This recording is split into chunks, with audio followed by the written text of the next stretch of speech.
পদোন্নতি বঞ্চিত অবসরপ্রাপ্ত সরকারি কর্মকর্তাদের বঞ্চনা নিরসনে গঠিত কমিটির সুপারিশ বাস্তবায়নের বিষয়ে একটা আলাপ হয়েছে। কোরিয়ার সাথে আমরা একটা ফ্রি ট্রেড বলবো না, আমরা একটা ইকোনমিক পার্টনারশিপ এগ্রিমেন্ট আমরা করছি। গণভবনের জুলাই গণ অভ্যুত্থানের স্মৃতি অধিকার প্রতিষ্ঠা, এটা নিয়েও একটা ডিসিশন এসছে, এবং সাইবার সুরক্ষা অধ্যাদেশ 2024-এর খসড়া চূড়ান্ত অনুমোদিত হয়েছে। দুর্নীতি ফ্যাসিবাদ থেকে উত্তরণ একমাত্র উপায় হচ্ছে একটি গণতন্ত্রকে প্রতিষ্ঠিত করা, রেস্টোরেশন অফ ডেমোক্রেসি।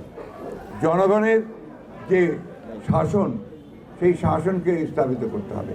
জনগণের যে নির্বাচিত যে পার্লামেন্ট, সেই পার্লামেন্ট দিয়ে দেশ পরিচালনা করতে হবে, সেই সরকার দিয়ে দেশ পরিচালনা করতে হবে। যারা সন্ত্রাসী, যারা গণহত্যার সঙ্গে জড়িত হয়েছিল, যারা হত্যা করেছে, দুর্নীতির সঙ্গে জড়িত, তাদের কাউকে বিএনপিতে নেওয়া হবে না।